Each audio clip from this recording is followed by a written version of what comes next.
Good morning from camp. It was a nice warm night last night. It was the first night that I've slept without my down jacket on. And it's chilly out, but with all the down blankets and such, it was warm last night. And, sweet story, I woke up at 11:30 to the sound of a horse outside my hammock, and I unzipped it and looked, and there was a horse staring at me. So the wild ponies are down here at this Wise Shelter campsite as well, which is kind of fun.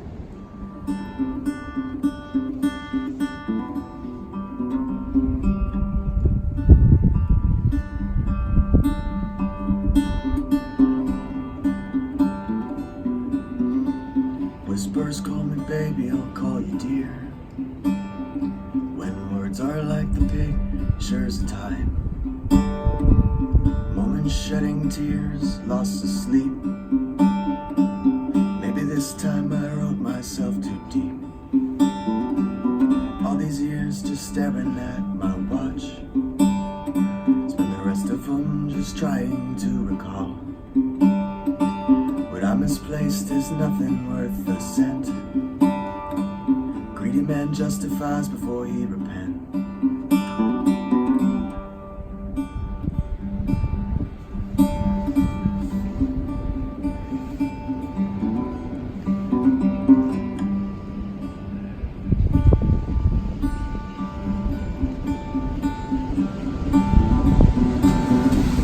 If I walk away, would you tell me that you'll meet me at the end, my only friend?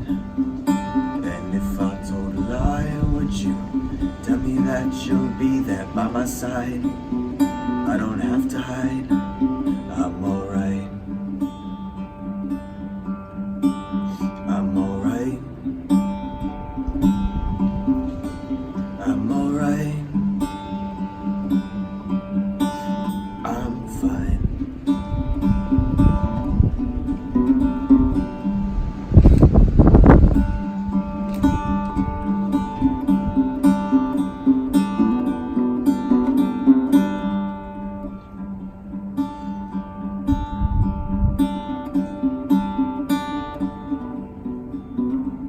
If I sail away on the largest ship you've ever seen before, would you ask for more? And if I walk away, would you tell me that you'll leave me a place to stay? I don't have to say I'm alright. I'm alright.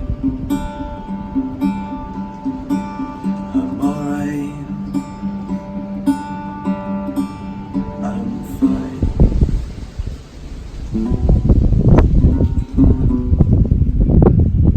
Very nice. Thank you. Really good. Thank you. Now, you will get.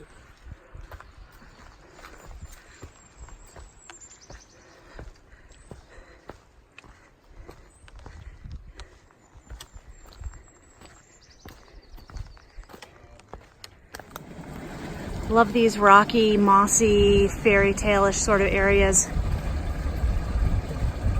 And can you hear that sound? That's water running under us. We can't see it. I have no idea where it's coming out. But under all these rocks is a stream. It's pretty magical. About 6 miles in for the day and don't know exactly how far we'll go today. Kind of shooting for 16, but we might end up at 20 depending on the day and what time it is and how we're feeling. And it's all good. A lot of the people that stayed at the shelter that we were at last night are either doing like 16 or 20. So that's kind of the deal. Today is Wednesday, and Friday and potentially Saturday I've heard there's another big storm front coming in. So the goal is to get tucked in someplace nicely, let those thunderstorms roll in, and Trigger's gonna have a weekend with his wife, so that's kind of exciting. Really fun to think about having family visit you on the trail. I certainly know I loved it when my daughter visited, so I'm really happy for him that he's going to have that opportunity.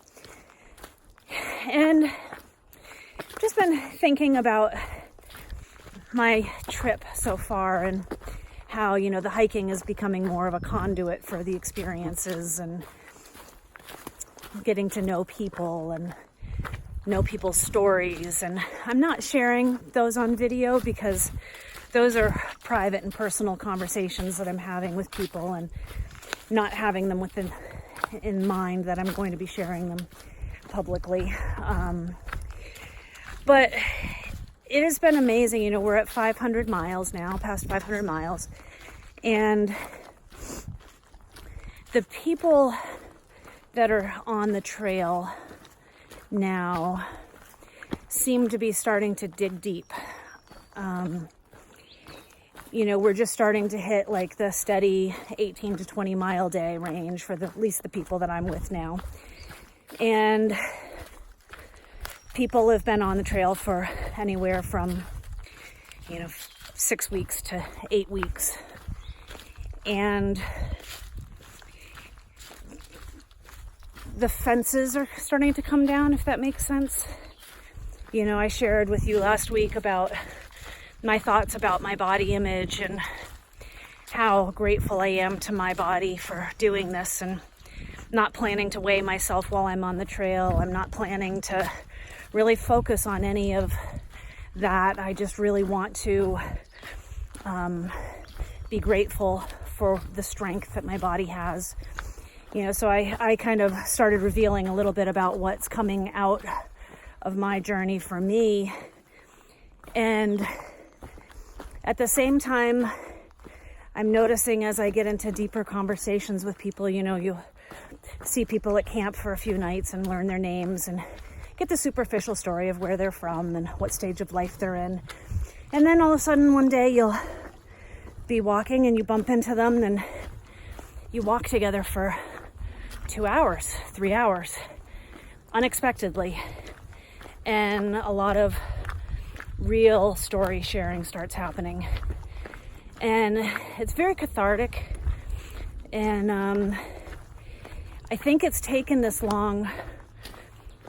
I don't know if it's for people to trust each other on the trail, to allow those walls to come down and those stories to start to be shared, or if it's just that people have gotten to a place where they're feeling more comfortable starting to delve into, you know, I think a lot of the first month of this trip was all about how to hike and how to make it through weather and how, you know, what your journey is going to look like and food supplies, and it's all about logistics. And I feel like we're in the transition of entering a new stage of the hike where that's all starting to become second nature and people are finding their rhythm. And now some of the layers are starting to peel back, and it's very heartwarming and very endearing. And I can see why the relationships that happen on the trail become lifelong relationships and friendships. You go far fast with people. You know, it feels like 1 minute you're just talking about, I'm from New Hampshire, and the next minute you're sharing stories that it took you 3 years to tell a friend back home. And that is part of what I am loving about this experience. I just did the most fabulous thing. It was about mile 15 into the trail. Cooper Creek Falls, I believe it was called. And I just took 10 minutes to stick my feet in the water and soak. And it felt so good. And I think in talking to a lot of the hikers around this area, people are trying to shoot for a 20-mile day to, I believe it's called Trimpi shelter.